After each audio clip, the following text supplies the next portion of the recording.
Hi, good evening. Welcome back to the show. My name's Pat. Tonight we're going to be breaking down the Arsenal game against Atletico Madrid in the Champions League.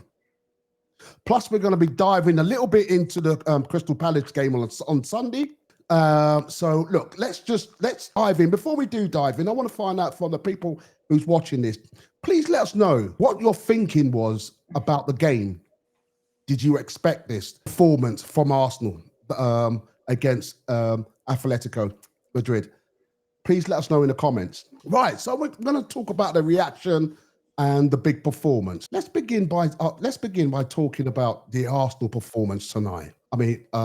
Tonight. Jake, what stood out for you? In a little bit of a nutshell, we'll dive more into it. But what stood out for you, especially in second?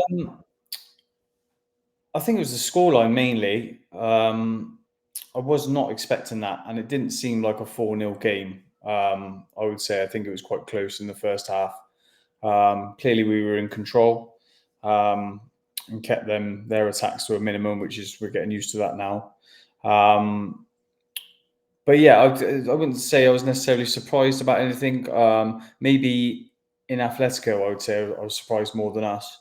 I thought they'd offer a bit more. I think looking at when I did watch the Liverpool Atletico Madrid game, and I think that probably shows where Liverpool are now rather than Atletico have probably fallen a little bit.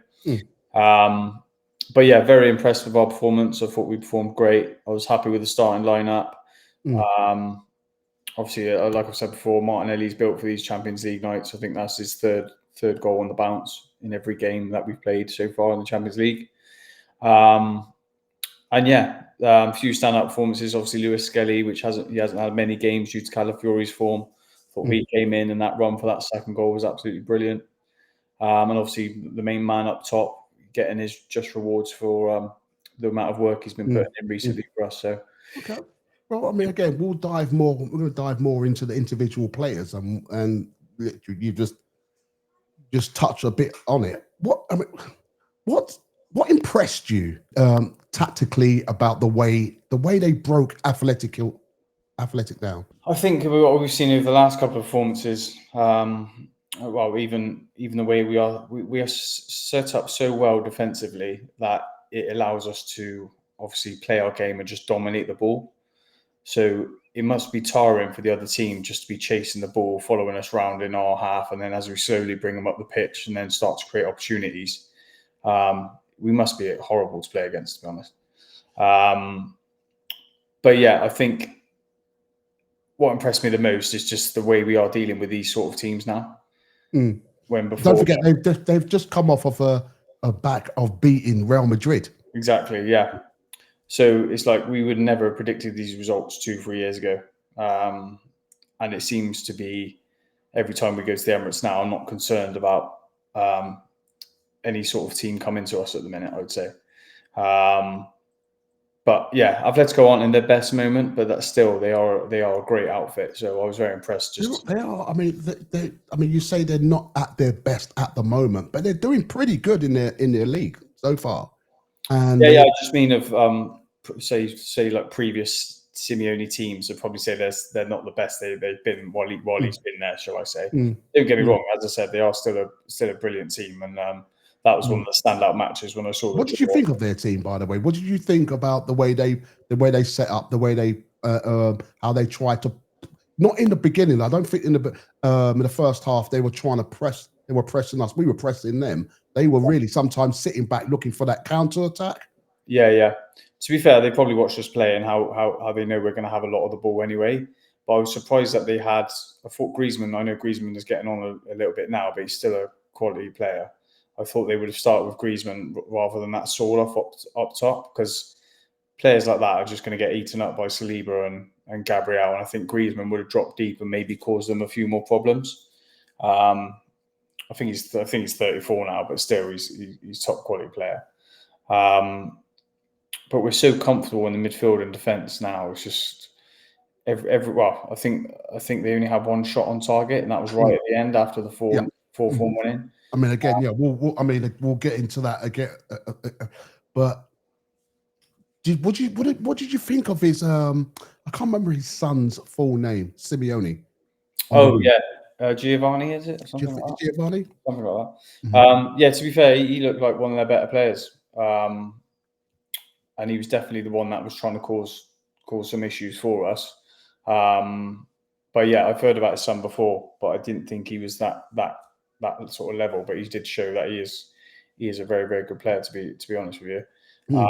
But yeah, everything that they tried, we sort of stopped. They did have a couple of they did get in behind us a couple of times, but I think we dealt with it with the ball was coming across from a cross or something like that. It was dealt with quite comfortably, I think. So, but yeah, he's a good player, that youngster there. But yeah, I wasn't too impressed. I think we were always comfortable, and I think it was just a matter of time. I think we'll see that in a lot of games. As soon as we get the first one, I think that will turn the switch, and we'll start scoring a couple more in the games going forward. So, I I feel Arsenal was like. Would you think? Well, maybe I might be wrong. Do you think Arsenal were feeling them out in the first half? It was like, Yeah, seeing how they set up, how yeah. they were going to play in the beginning and things like that. That's why we were a little bit slow. But I mean, not even slow, but they still were. I mean, going at them. Yeah, In the first half. I think we're never going to change the way we play, and I think Saka had a lot of joy in that first half against that left back, and yeah, a couple of better decisions in the final third. We probably could have scored in the first half, I think. But yeah, Saka had that. I think it was Hanko. I think he just had him on toast, and he knew every time we just kept getting the ball to him, then he was burning him out on the wing. Yeah. But again, all of our players sort of grew into the game, I thought. But we did look very, very comfortable. I think it's going to be very similar, as I said before.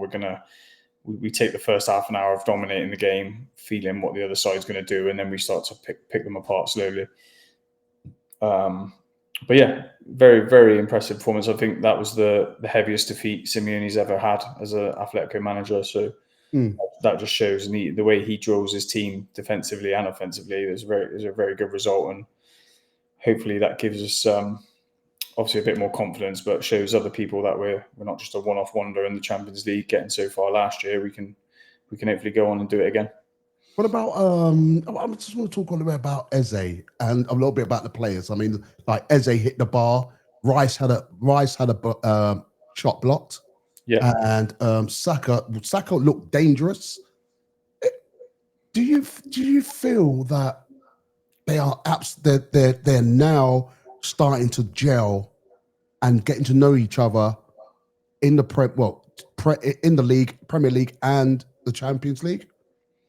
yeah. I think we discussed it last week. Now we've got that sort of back six, I'd say, that sort of set in stone, including Raya. So a back seven of Zubimendi, Rice. Obviously, Lewis Skelly came in, but he can come in and do a job. I'm happy him or Calafiori coming in. That allows us to do what we want. But I think we are still finding our feet attacking wise. I think Gyökeres is doing so much good work for us. And as I said before, we were happy for him to get his 2 goals. That's freeing up Saka a lot more. That's freeing up the left winger a lot more, whether it be Martinelli or Trossard. Eze is like, I'm feeling for him at the minute because I feel like he's trying a bit too hard, maybe. And I feel like don't get me wrong, he's playing well. He's not doing anything that he shouldn't be or anything like that. I just feel like he's maybe trying too hard. I think this weekend might be perfect. We'll talk about Palace later, but to get a first Premier League goal, I think is written in the stars for him, hopefully on Sunday for him to do that. But yeah, he's obviously it's a different level for him completely as well, being in the Champions League and trying to fight for this league at the same time. So I still feel like we're not seeing the best of Eze yet. So but hopefully, fingers crossed, he's such a good player that will come with a few more games. And why do you think that is? I think it's just the system. Is it because it's obviously a new team, getting used to that new team? Yeah, exactly. Just getting used to the new players. Obviously, had such a great relationship with Mateta at Palace that I'm sure he's going to be great for Gyökeres. But yeah, I think it just all needs to. We're nearly there. We're nearly there. It just needs to click, and I think we'll be unstoppable as soon as our front men are firing again. But as I said, with Gyökeres 2 goals, Eze will come good. I like him in that midfield. He very rarely loses the ball. Where Odegaard, if the ball was coming down or it wasn't a straight pass, he would sometimes lose the ball in that midfield. But Eze uses his body really well, shields the ball, strong. Whenever he looks like he's just about to lose it, he just knocks it to a player. So I think Eze will come good, and obviously it has to work for us because with the injuries with Odegaard at the minute, obviously, and where he came home for the last 20 minutes, but he's not going to be the starter on the weekend. So, did you think it could have been the scoreline could have been even higher? So I think with obviously after that first one from that, Rice's delivery is just getting a bloody joke. It's like I've seen half the people saying on that night. It's like no one can stop it. It's like he's putting it in that pinpoint position, and you cannot defend against that sort of delivery. Do you know what I mean? You can't defend against it. Can't defend against it. And that is one of the reasons why. That is one of the reasons why at the moment that you're getting so much haters out there. It's getting to the point where when you're listening to different people, and I'm talking about supporters as well, and even that Cundy or whatever he is, it's almost like Arsenal's breaking the rules. No, it's not fashionable because we're doing it. I get it, but it's still the way they talk. It's like Arsenal is breaking a rule in football. It's like it's illegal. It's like it should be stamped out. The way they're talking, it should be stamped out. Do you know where it all started from? I felt like all this chat was when Calafiori went to take a throw in, and they took the towel.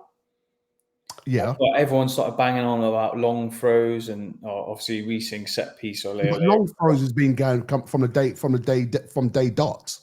Long throws have been coming in. It's part of the game. Yeah. But now it's I think what they were trying to say, no one liked it when it was the lap and when it was a lower team doing it. Not now we're doing it because we're top. This doesn't make a difference.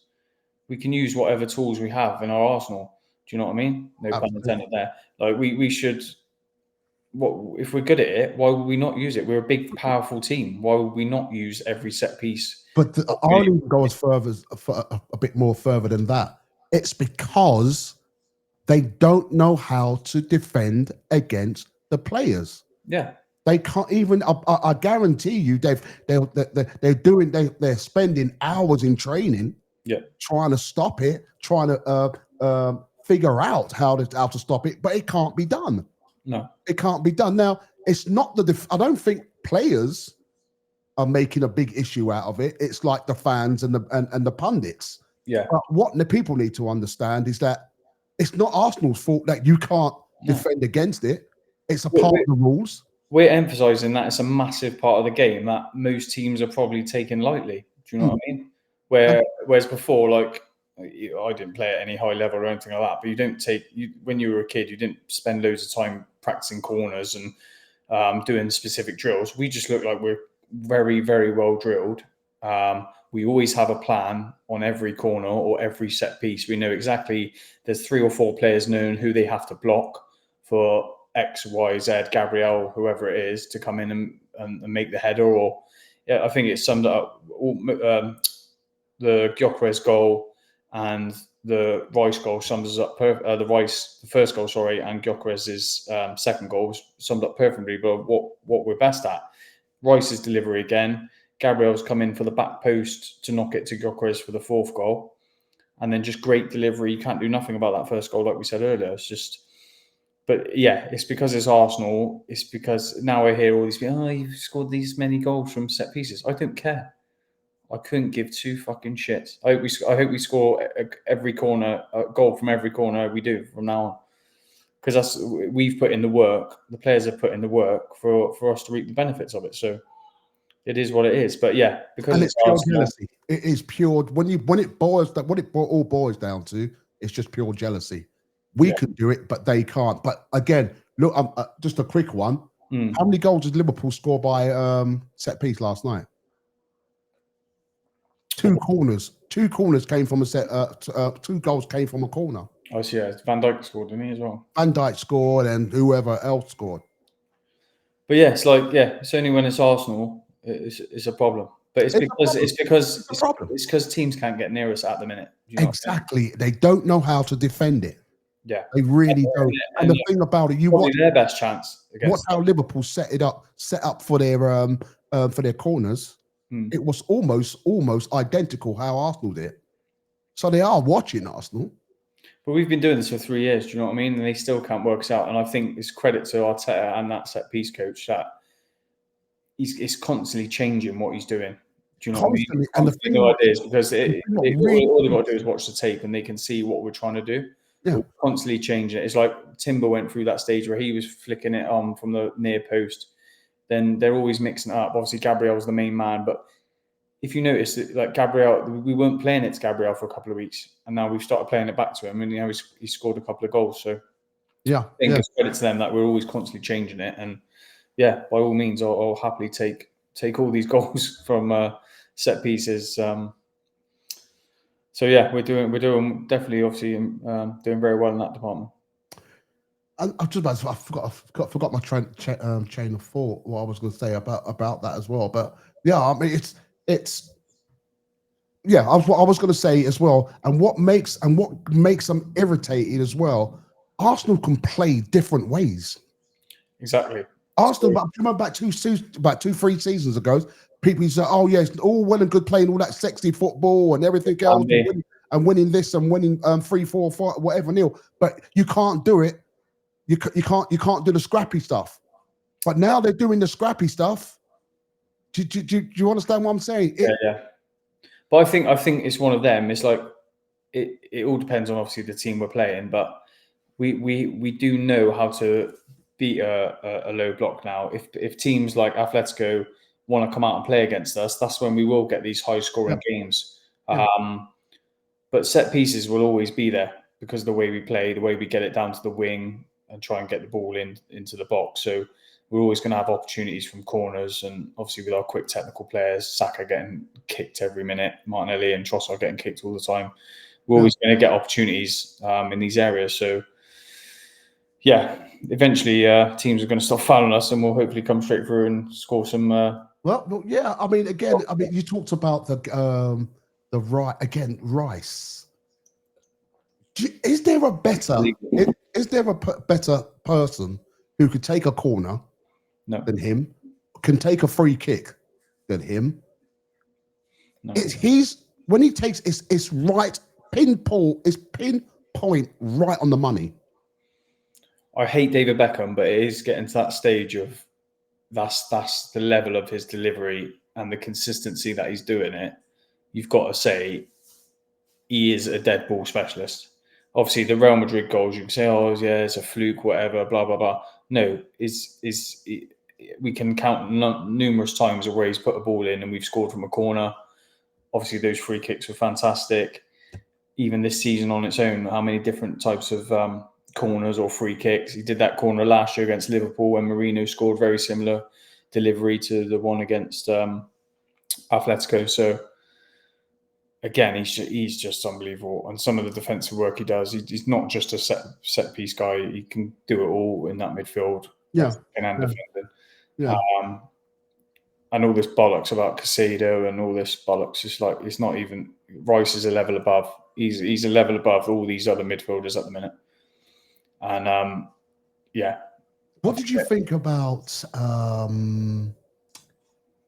forgot his name now, who hit the bar for Atletico? Alvarez. Yeah, hello? Alvarez, this gentleman here. So I think that woke us up a little bit. I think when he had that chance and they weren't really in the game at all. I think when he just after half-time, when he spanned the defender, we give him too much space, to be honest with you, and then he's hit a lovely ball and it's obviously come off the crossbar. But to be fair, he's the danger man for them, and I'd love him at Arsenal. Don't get me wrong. It's like a backup striker if we changed our formation a little bit, because I think he is an Arsenal type player. But I think his shot then that's what then woke us up and go, okay, let's put this game to bed, because I feel like we are so comfortable sometimes we're just stuck in second gear and we don't want to we don't want to rock the boat or be less risk averse. So we're happy to just constantly break them down until we get an opportunity. But I think that woke us up, and then we stepped on the gas a little bit and blitzed them in 15 minutes. Yeah. I just want to ask some people who's watching this again in the comments. How confident were you at half time that Arsenal would win this game? Some people might think, oh, they can see a 0-0 draw here. I mean, please let us know in the comment. Also, I want to find out from you guys as well. I'll ask that in a bit, in a minute. Right, let's just get to the second half of the game. Mm-hmm. What do you think? I mean, what do you think what changed as soon as they come out? 'Cause things were different second half, right? Yeah, we definitely picked up the intensity a little bit more. It's such a weird one with us, is because it's just like, I don't think we're ever going to concede, touch wood, but I just feel like we're never where we had games in the past where it's just end to end, or you can just feel the goal coming for the other side. I just don't feel like we suffer with that at all anymore, and I just feel like we're so comfortable that we are going to draw or win every game. So yeah, definitely in the second half, I think we came out. But I think a few first halves this season have been quite like that, where we're not throwing it, giving it the kitchen sink yet. We're just finding out what the opponent's doing. We're keeping the ball. We're very dominant. We've had a couple of chances, but it's not like we're really going for it. And then we've come out in the second half and completely blitzed teams. Can you remember that? Could you go through where the Gabriel's header? The first goal, was that the first goal? Yeah. So so just after that Alvarez shot that we were talking about a minute ago, we've got the free kick on the left hand side. Rice has whipped a lovely ball in. Spot on, wasn't it? Spot on. I think we could probably find at least 5 or 10 goals of that exact run from Gabriel and that exact sort of header. But yeah, Gabriel again. He's just, how is he not the best centre back in the world? Gabriel? How is he not at the minute? Listen, I mean, you say that's a really good point. I mean, they talked about they talk about Van Dijk. I've got to be maybe I'm biased. I don't know, but I think Gabriel. I think Gabriel is a better centre back than Saliba. If I'm honest, do you remember watching him on a corner every time? Do you remember the block? Who was it? Simeone or one of them took a shot and he got back and he. That was straight after his goal. Yeah. All right. So I mean, I personally feel that he's the best. I believe that he's the number one centre back in. Well, I'll say in Europe. I don't know about the world, but I'll say in Europe. Okay. I don't see a better centre back at this moment in the world. I think it's Gabriel 1, Saliba 2. Yeah, and then I'll say Van Dijk 3. That's the way. That's my order. But yeah. So lovely first goal from Gabriel, and then the floodgates open really, and then Martinelli's, was it Martinelli's goal? Martinelli next. So Lewis Skelly making a brilliant run through that. Can you talk a little bit about that? What Lewis Skelly done? I mean, what a brilliant run from that middle. Now it does go to show, doesn't it, that he can play in the middle. 100%. And I would love for him to get in these cup runs. I want to start him as a midfielder, because that exact run is what he can do to teams, and he's so strong for his size. I was just holding that player off, keeping his balance, and then just fed a lovely ball to Martinelli, so he allowed it to hit him first time. And yeah, Martinelli in the Champions League, man, he's different, and I was so happy for him that he did hit it first time. Normally, he has been struggling where he thinks about it, and normally, maybe in a few weeks ago, he might have taken a touch and totally killed the move. But I was so happy that Lewis Skelly played that perfect ball after that great run. Martinelli hit it first time, and it was the Martinelli of old with that sort of finishing, I think. So yeah, really, really pleased for both of them. But it shows Lewis Skelly can come in, and yeah, I'd like to see him in that midfield, but then you've got to drop one of the Rice or Zubimendi. So I was just about to ask you that question. Who are you dropping? You can't drop Rice or Zubimendi. So yeah, you can't drop one of them two. So as I said, save him for the League Cup or FA Cup. I'm more than happy for him to have a run in that midfield. One, just so he can get used to it himself, because obviously he played like that as a youngster, but not at this level. So it'd be good for him to, good for him to get some experience there. And it just shows that in those sort of positions, he can be very dangerous. And then obviously Gyökeres got his scrappy third goal. Yep. But again, just great work by the team. I think I know a lot of people say it's scrappy, and I get it. I can see why they say it. But to a number 9, to a striker, no, he'll eat that up. He'll eat that, and he's deserved it. He deserved it. It wasn't going to be when you're working that hard for the team. Sometimes it will just bounce in off you or something like that. Do you know what I mean? He's putting himself in the right positions, working so hard for the team. I think there was an image I saw earlier of just like Gyökeres and basically the 4 defenders were all around him. And then you've seen Martinelli and Saka have so much space on either side. So I think that's what he's doing for our wingers as well. Just the amount he battles and runs in behind, it frees up so much space for our wingers so they can do their job as well. But yeah, good finish. Good cheeky finish from Gyökeres for the first one. You saw how much it meant to them, and obviously, did you see the team all pushing? This is what I'm saying. Do you remember what you and I and Adam spoke about last week? Yeah. Do you remember how the confidence it would have given him if he took that penalty? Yeah, I know what you're saying, but I think the fickle fans will just look at him and be like, oh, well, you started 11 games, he's only got 5 goals, blah, blah, blah. But you don't, when you're watching him for 90 minutes, or if you're there at the ground, that's when you really appreciate what he's actually doing for the team. Yeah, but I still, obviously, showed that just looking at that moment, and I'll bring up some of that shot in a minute. Just having a look at that moment when, in what you're saying, how it was like such a load, off of him, and it's, to be honest with you, for me, it was. I felt if I was a captain, I would have seen that, because I remember how Havoc was. Do you know what I mean? Just to get that first goal in, you know what I mean, to take it off of his shoulders. And look, some people might say, well, yeah, but he's the penalty taker. Yeah, but the same. I think that was a very unique one-off. I think if Saka wasn't on his 200, like I said before, his 200th appearance, 100th goal thing, I think it would have been Gyökeres all day. So yeah, I think Gyökeres is our penalty taker. I'm sure Adam might say something different, but I think going forward he will take our penalties if both of them are on the pitch. But yeah, massive relief for him. I think he was so happy with the second one, because he has been getting in these sort of positions, and he is starting to have more opportunities, Gyökeres, now, where we're finding him a little bit more. But it's about getting into his feet early and then let him try and do something, rather than getting right up the pitch, wait, pass it around. We need to start finding him early, which I think we are doing a bit more. And he has been getting a couple more shots off.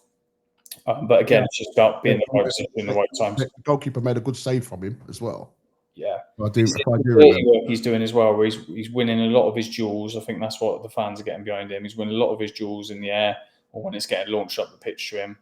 And he's also doing like what Giroud used to do, where it used to be fizzed into him, and he's just a little 2-yard pass around the corner to the wingers, keeping the ball. And because he's been doing that and being successful with that, I think that's what's got the fans obviously on side of him. But just brilliant for him to get them 2 goals, and hopefully he can properly kick on now. Tell me, what did you think about Timber? How did you think Timber played? Mate, this guy, man, he is special. I'm telling you, he is different gravy. I don't know how this guy is the most consistent guy, and he just makes things. He takes the piss out of some players, honestly. Do you think these players? Now let's think about them. Think about the whole of Arsenal's back line. Think about the players that Arsenal have got at the moment. Yeah. Like, I'm not going to say too many. I mean, I'll say, I'll go as far as saying all of them. Do you think do you think if they were playing for like the Manchester Cities of the world, or the Liverpools of the world, do you think they'll be be more spoken about than they are getting the credit that they're getting now? I think with Timber especially, I think people are starting to see now what we've seen over the last couple of years. Obviously, he had that horrendous injury right at the start of his career, but I think, well, even our whole Raya, there's a debate for him being the best keeper in the world. Timber, Yeah, it is. I I'll get to him in a minute. I can't name a better right back. Saliba and Gabriel, best partnership in the world, I would say. They'll say, what's his name at Chelsea? Who? Who's Reece Chelsea's James. right back? Reece James. Yeah. Do one. He's nowhere near Timber's level. Totally agree. Totally agree. The left back is optional, but again, it's like, I wouldn't even go as far as saying that it's optional, because Calafiori's a brilliant left based back. on this season's form. Yeah, you probably say Calafiori. There hasn't been a better left back than Calafiori this. I can't get over that finish at Fulham. Yeah. That finish at Fulham was unbelievable. Have we even spoke about that? We haven't talked about Fulham, have we? We did, didn't we not? Did we do Fulham last week? I can't really remember. No, we was playing Fulham. No, we were playing Fulham. We talked a little bit about them, but we didn't. No, you're right. We haven't. But yeah. Anyway, we'll go talk about Fulham. Yeah, we'll talk about that. In a bit. Yeah, but to answer your question, I think this is probably the best defense we've had at the Emirates, and I would be far to say I don't think there's a better defense since we had the English back four. Do you know what I mean? With but I think they might be even better than that. I think we've got the record now. We've only conceded 3 goals in however many games we played, which is the best in our history so far. Yeah, I'll talk a little bit more about it. But Arsenal's basically, I'm going to put it up now. Now, since you've just spoken about it, but Arsenal's basically done broken a record in the Champions League, but no one's talked about, really. So we're going to talk about that in a bit, because Arsenal has not been beaten by a Spanish team, I think, from back 2015, 2000, that sort of time. Arsenal's beaten all the Spanish teams. Whatever come in front of them, all the Spanish teams, Arsenal's beaten. But they've broken a record, but no one's speaking about that at the moment. So congratulations to Arsenal. Have you seen his record in the group phase? Sorry? Have you seen Arteta's record in the group phase? I've not seen that one yet. Yeah, we haven't lost a game in the group phase, and we have not conceded a goal at the Emirates. All these records Arsenal are breaking, but no one's really talking about them, because Chelsea can't turn around and say they've beaten every single Spanish team that's been put in front of them. Man United can't say that. Liverpool can't say that. Do you know what I mean? But Arsenal's the only one who's done that. Every single Spanish club that's gone in front of Arsenal till now has Arsenal's beaten them all. I think all this stuff like this will all come out once we've won it. All this stuff will be afterwards, but everyone wants to hate on us. They don't want to give us. I know. Yeah, I get what you're saying, but still, you not think? No, we are a quality outfit now. There's no ifs or buts about it, and I think on the world stage now we are top 2, top 3 sides. You know, I want to ask everyone. Yeah, I want to ask everyone in the chat. What do you think so far of Arsenal's record in the Champions League playing Spanish opposition? Let us know what you think about it in a comment. And where do you rank Arsenal in Europe? That's what I would like to know as well. So all right, let's move on. Let's talk about. Who are we going to talk about? Let's talk about Martinelli for a little while, for a bit. Since because people talk in the summer that they should cash in. They should cash in for him. Bring in who was it from for Real Madrid, and I was one of them. But I didn't. Not him. What was his name? Rodrigo. You know, could he be an upgrade to Rodrigo and everything else? But how do you think how do you think he's respond to this? I love it. It's like when he first came, obviously we all loved him for he was just raw, just a raw talent. And he just had no fear of taking his player down the wing, beating them with ease. Everything was he didn't think about it. It was just the ball came to him, he'd make the right decision. His finishing was a lot better. And I think he struggled over the last, maybe a bit of dip in form with his confidence, and he started to overthink every time he got the ball. He was overthinking it rather than just letting him do what he needs to do. And I think, especially in the Champions League, I think we're seeing the best of him. And again, that finish against Atletico, that is just, didn't think about it, knew exactly where he wanted to put it. Lovely finish. And I think, I'm glad I'd never wanted him to leave. I'd never wanted Rodrigo to come in. And I think it's a nice little battle between him and Trossard. I think Trossard will start the Prem games, like I said, and I think Martinelli will be more of a Champions League player for us. I think it just works well in the Champions League. Hopefully, he can come in and do a job for us in the Prem. Don't get me wrong, as well. But yeah, he's hitting a bit of form, and his confidence, you can see, is sky high, and he's doing the right things on the pitch as well now. When before he was getting the ball and overthinking it, and he was always in two minds, and then he'd end up losing the ball or running out of play, or you could just tell he had a lack of ideas or confidence in himself. But since he's come back this season, I think Arteta's given him the nod and loves him in the Champions League. I think we're reaping the rewards of it, and he's getting some confidence back in himself now. Do you think that? I mean, again, people were saying put Eze on the left-hand side, keep Saka on the right-hand side, and that will be a better balance for us. Or do you think now still let Martinelli start those games in the Premier League? I think the way Arteta's looking at it now is obviously with Odegaard's injury. I think I was one of them that was saying keep Eze on the left, but I prefer Eze down the middle. I'll be honest. I just feel like he's a lot more involved than. It's a very hard job for our wingers, because at times you are just recycling the ball, and the way the team's set up against us, it's not. If you're an out-and-out winger, it's like Atletico. We probably saw more out of Saka and more out of Martinelli than we normally do in a Prem game, just because the amount of space they had in behind, and Atletico were coming to attack us as well, rather than just, don't get me wrong, they were defensive as well, but you know what these Prem. They were playing more. They were more defensive than they were attacking. Yeah, they wanted to hit. We were still getting a lot. I felt like Saka was just had his man on toast, and Martinelli was getting some joy down the left as well. Yeah. But yeah, I think he's got the I think he's got getting the balance right, and obviously with so many options that can come off the bench now.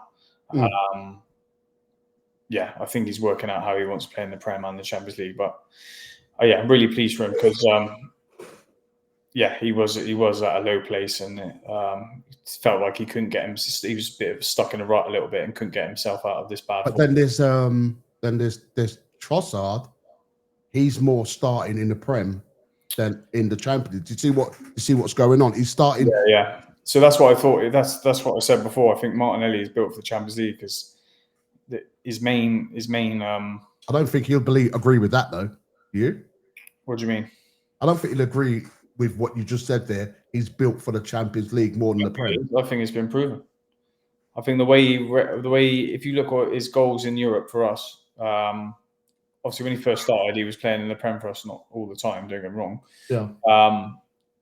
But I think the way we're set up, and the way, because obviously the Champions League teams, they're not all going to be sat back. They are going to come for us. I think it works perfect for Martinelli's game, where he can get in behind, and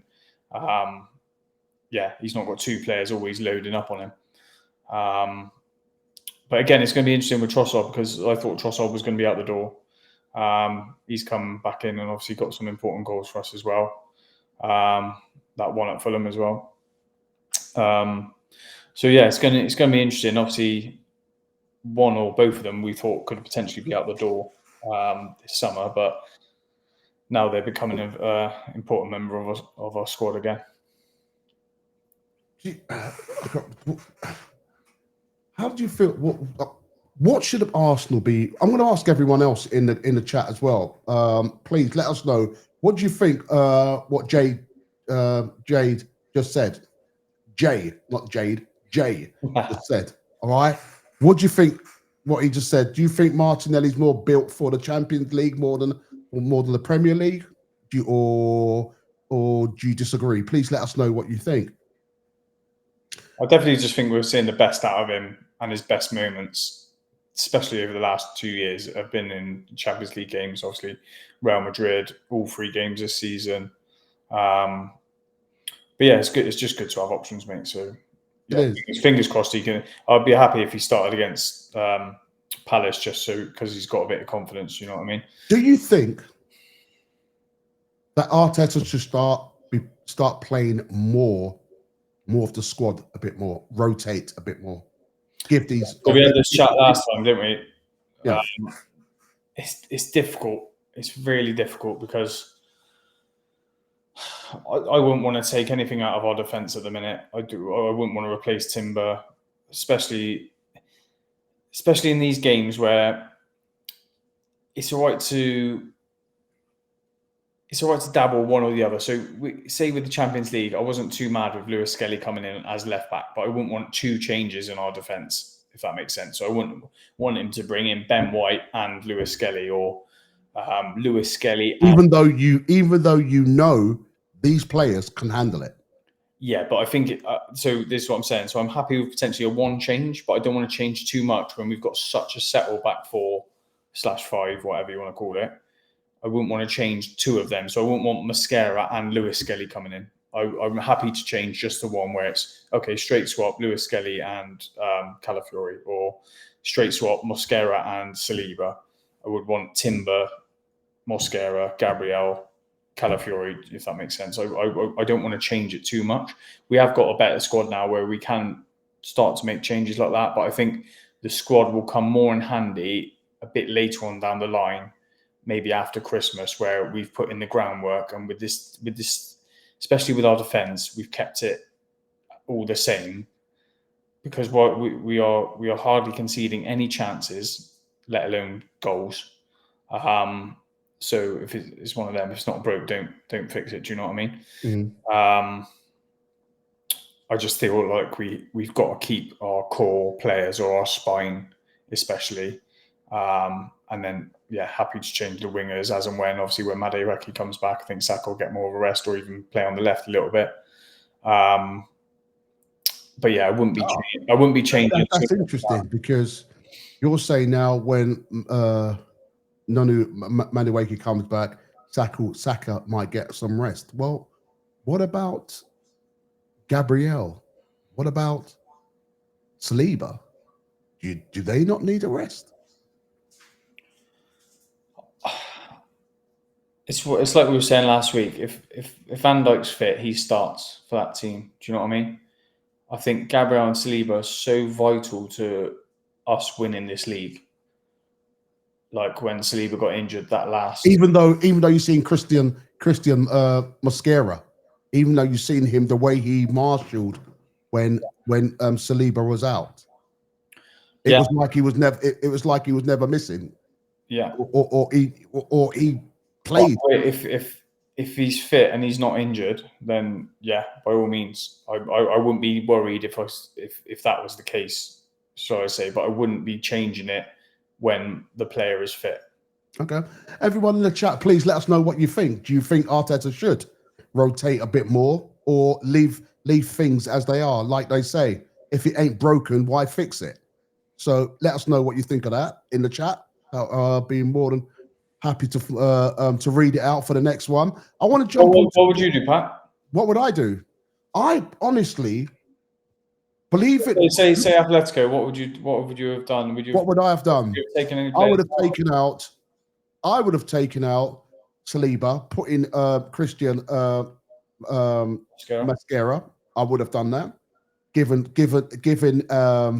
Saliba a break. I would have also done I would have taken out. Well, I would have played Nketiah just to see what he's like on the wing. I would have done that. I would have honestly done that. Anything up the anyone else? I would have tried. No, that's it. I would have just done that. I would have done that. Then half time, which they rotated certain people on the right. I would have given Timber. I would have given Timber a rest after after 3-0 after the 3-0 up. I would have given him a rest. Brought on Ben White. Give Ben White a run out.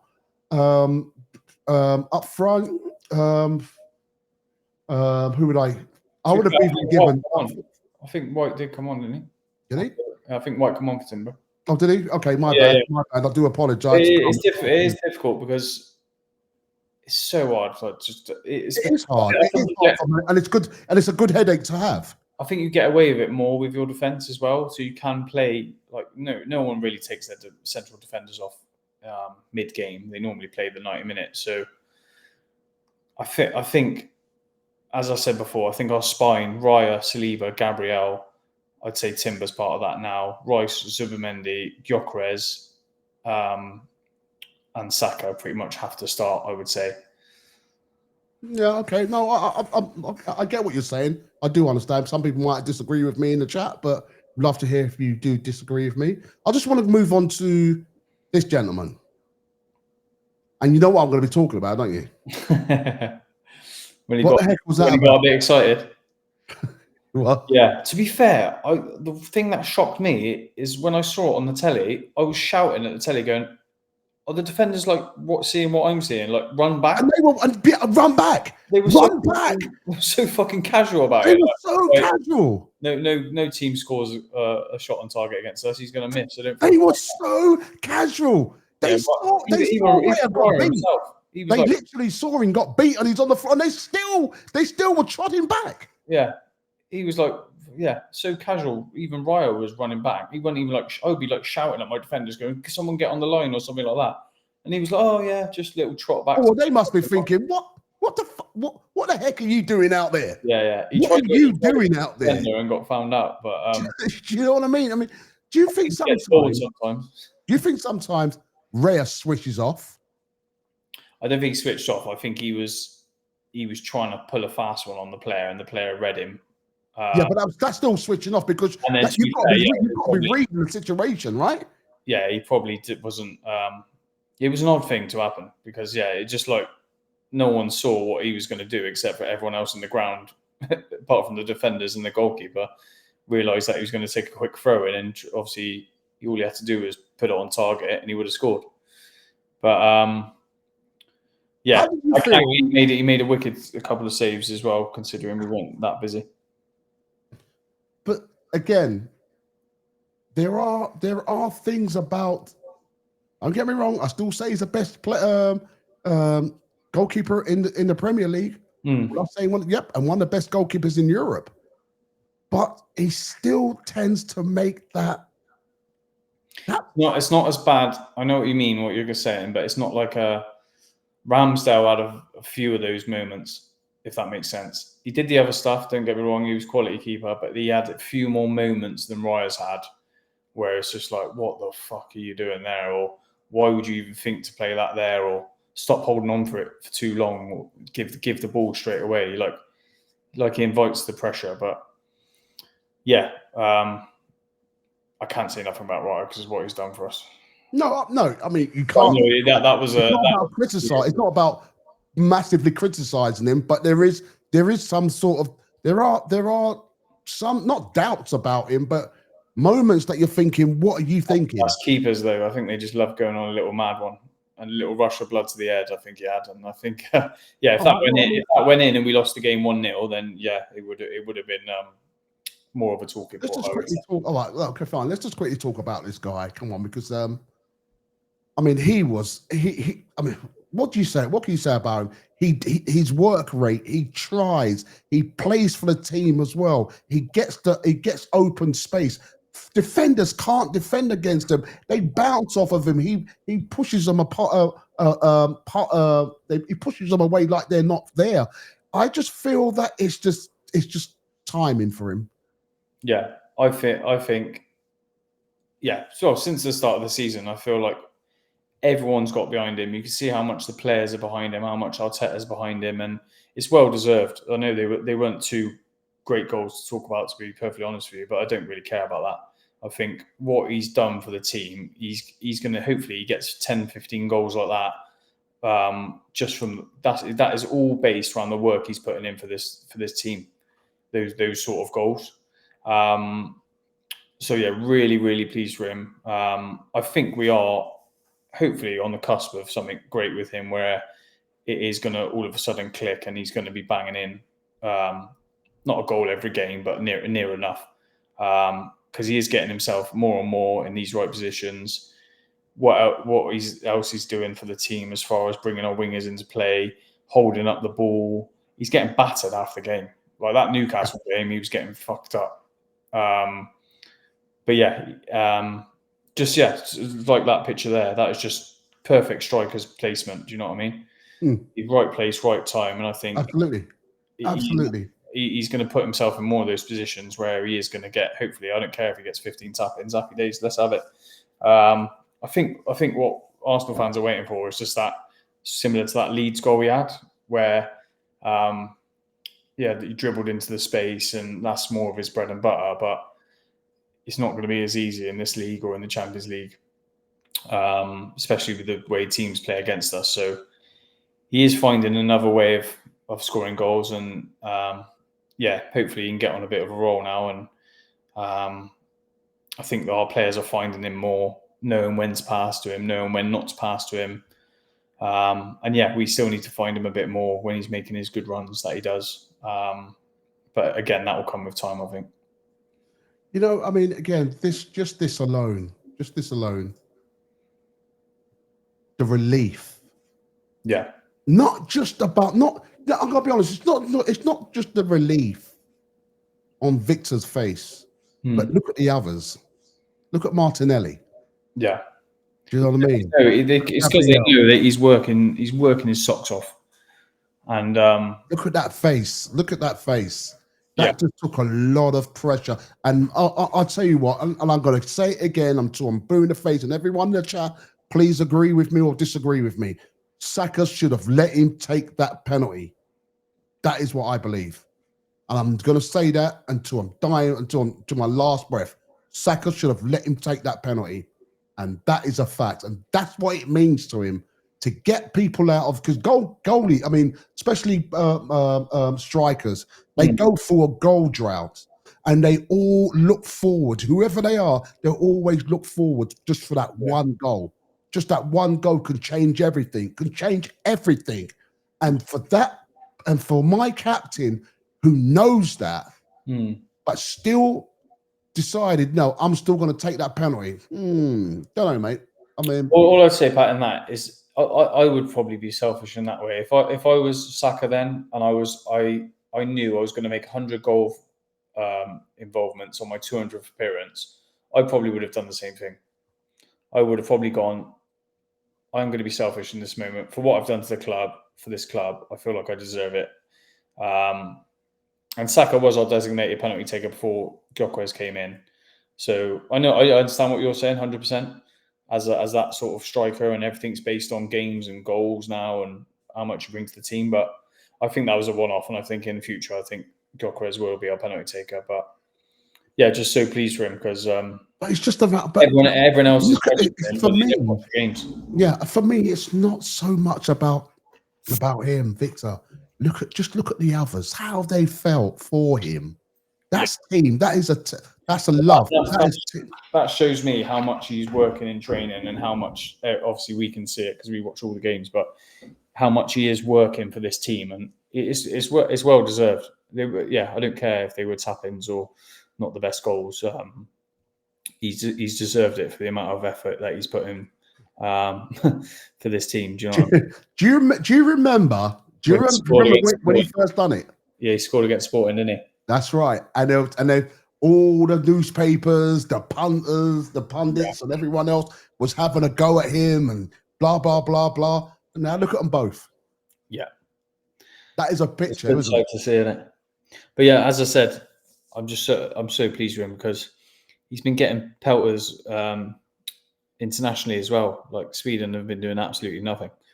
But I feel like he's loved by the fans here as well, and I think the fans are right behind him as well as all the players. Obviously, you've seen that with the goals and the celebrations. So, yeah, good run of games now. So hopefully he can, we can get him firing. What happens when Saka, what's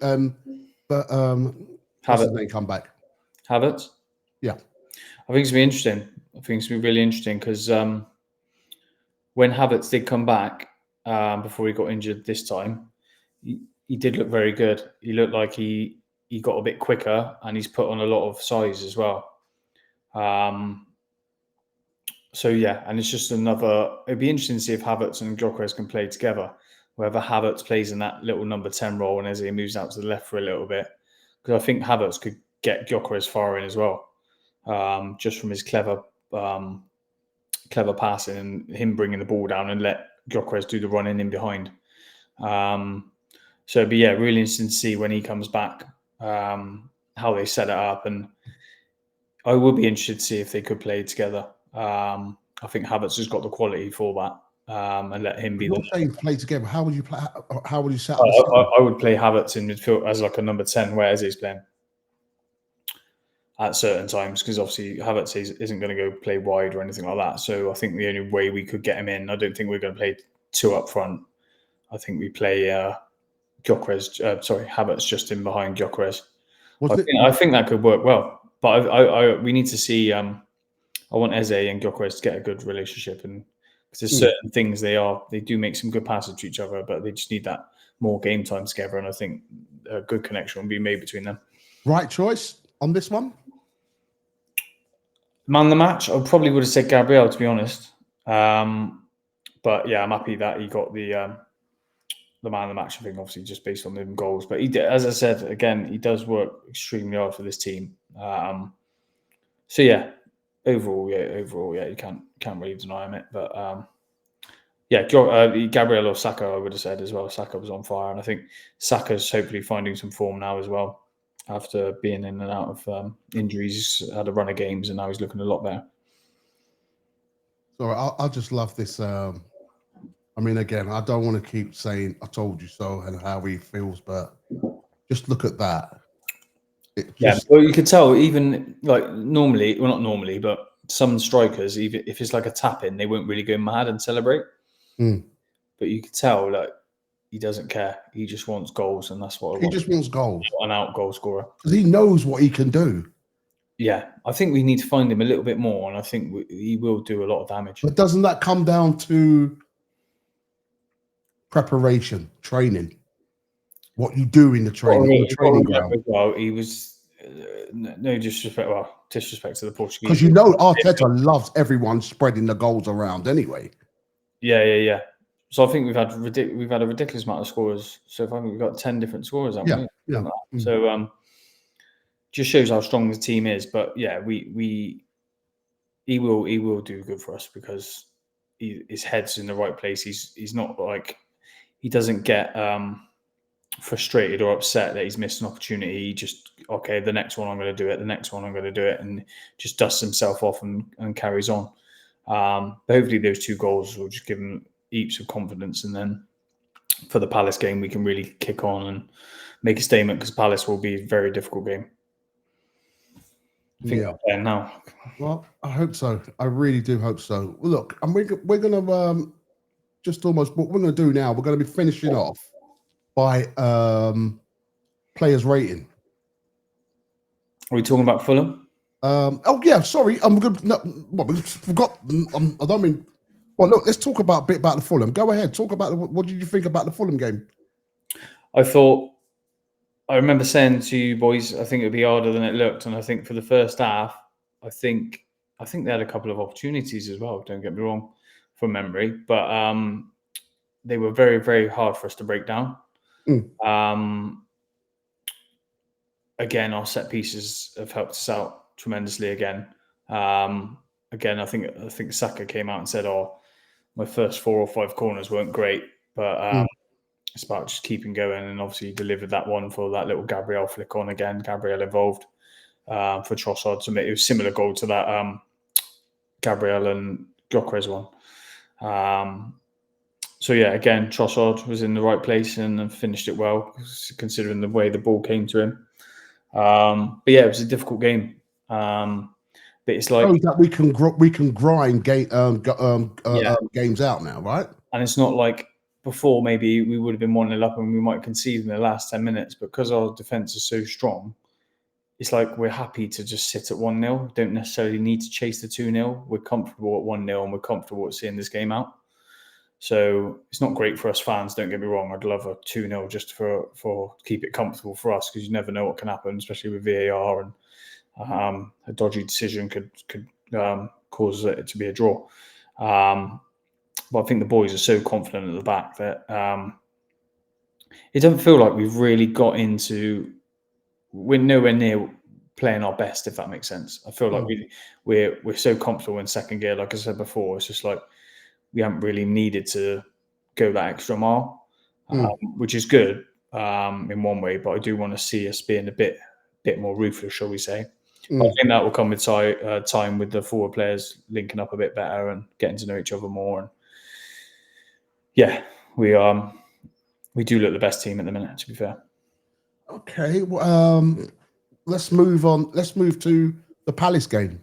Big game, massive game. It's going to be a hard game. It's not going to be an easy one.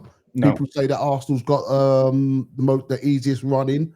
The next 4 games easy runners. I don't call any games easy, but I get where they're coming from. But Crystal Palace is not an easy one, and they've shown it for the last 3-4 games they've played. They're going to be dangerous. So Arsenal's gonna have to be on their toes. They're going to have to bring their A game. It's going to be a weird one for Eze if he does start. I get it, but he's going to have to put that aside.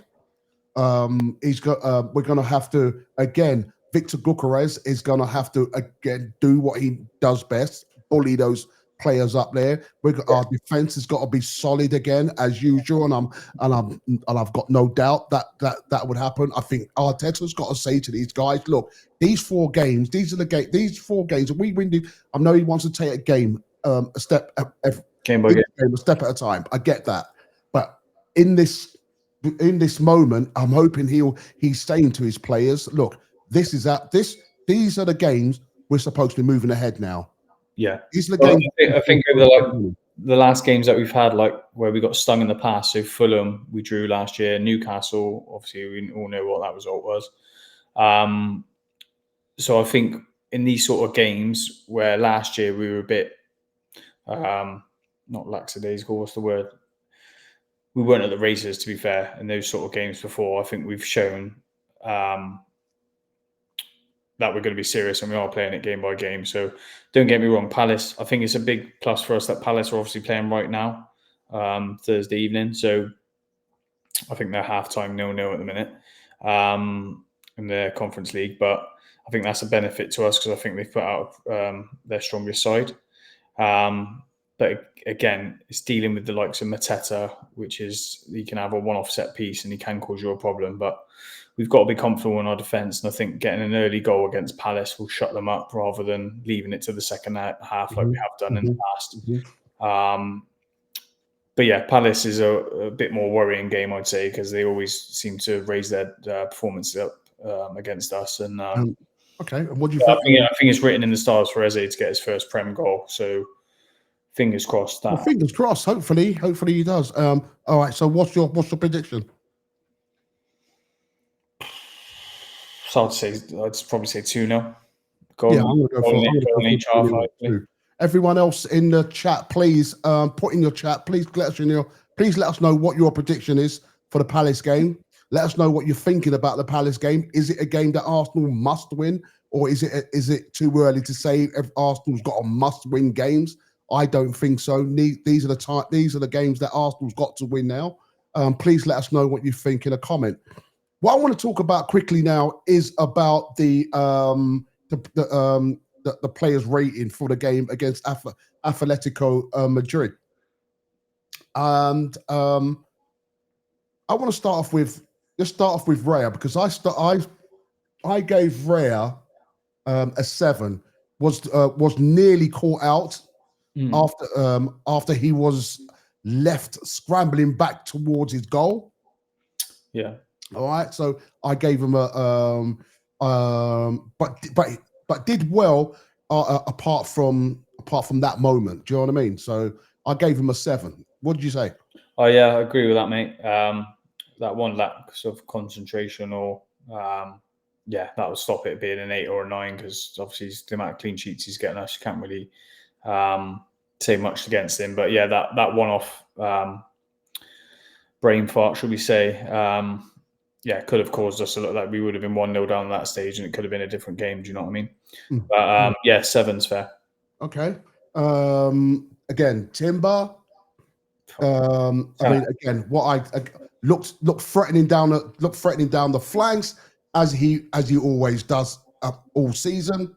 Yeah. Arguably the best European position for him. Do you know what I mean? And I think again, arguably one of the best right backs in Europe right now. So again, brilliant game, done well, good pace, strong, done his job. I gave him an 8.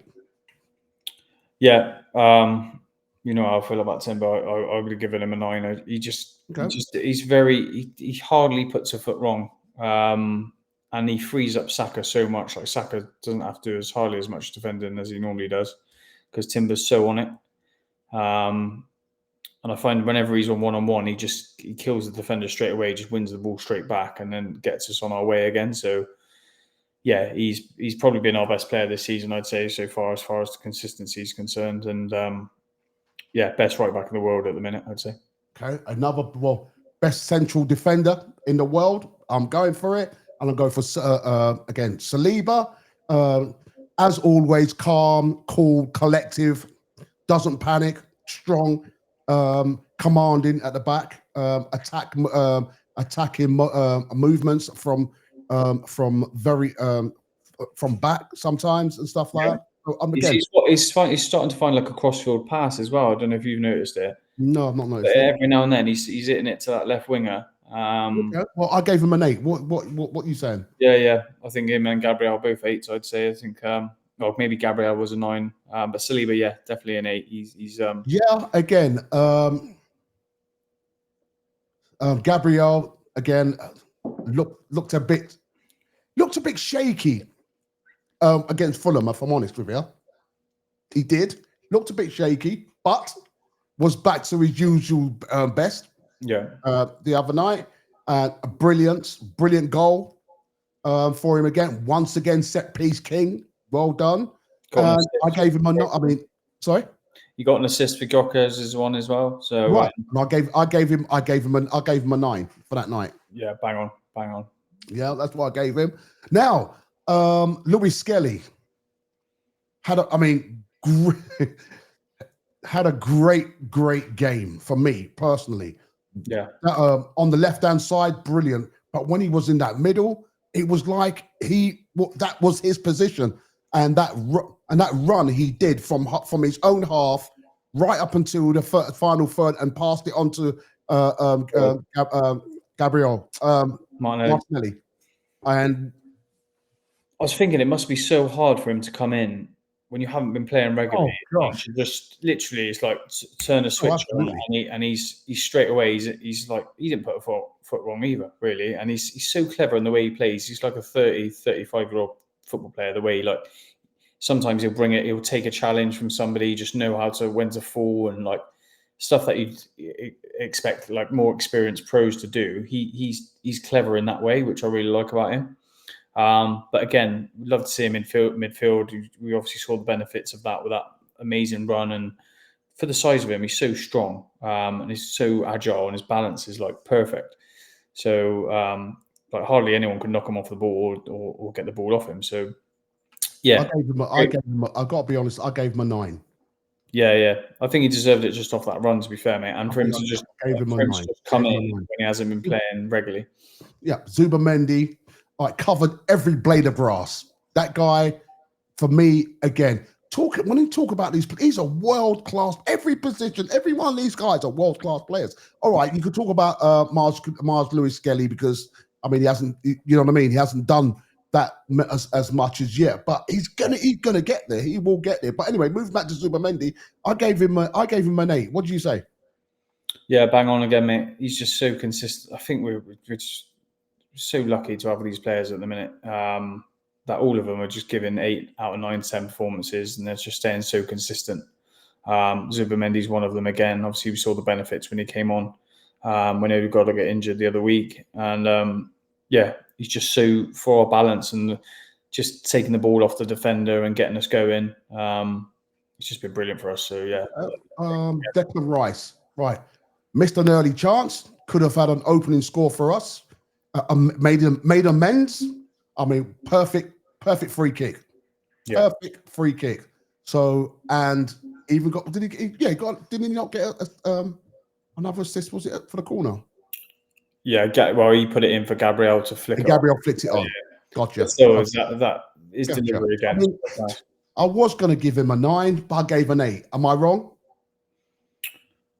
I think again, I think these players are getting, because they're so consistent, because they do it every week, they're not really probably getting the props that they deserve. Yeah. Because Rice is doing that delivery week in, week out. Do you know what I mean? Yeah. And we're probably just getting used to it now. We expect it. So what would you give him? I'd probably give him a 9. You'll give him a 9. Okay. He's unlocked. He's got us up that 1-0 basically. Put it on a platter for Gabriel. Obviously he's involved in the second goal. Him and Zubimendi are just an absolute engine in midfield. We forget about the defensive stuff he does for us because he's doing such good stuff for us attacking wise as well. So yeah, he's just class. So I 8 or 9, I'd be happy with that. Okay. Eze rattled the crossbar early on. Could have gone in. Could have, but unfortunately it didn't. I mean, again, he's building. He's bringing himself into it. You know what I mean? Into the games, he's bringing himself into the team. So I mean, he's still needs a bit more. He still needs more game time with the players. I gave him an 8, but he'll get there. I probably would have said 7. Maybe it's been a bit harsh. I think we're waiting for a moment with him, whether it be a goal or I know he got his goal against Port Vale, but it was a lesser side, I'd say.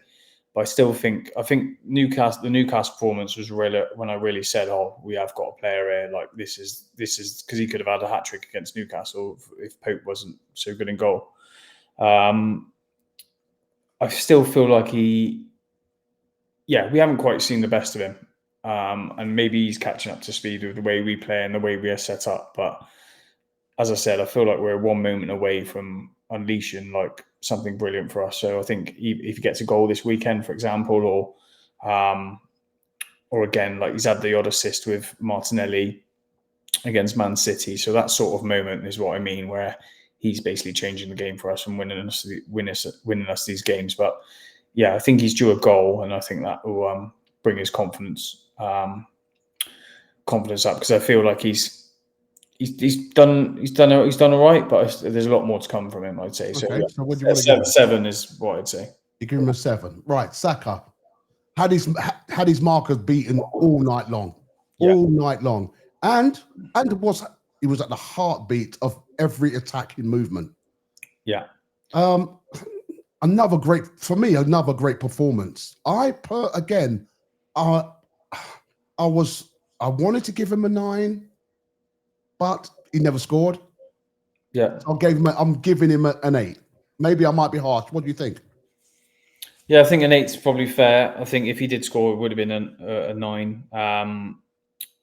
But again, everything's coming down our right hand side again, which we're so used to now with Saka and or Madueke when he was playing. But yeah, I feel like he's gone up a notch again. I feel like obviously the injury didn't help start of the season, but I feel like we're starting to see the best of Saka again, just with his confidence beating the defenders and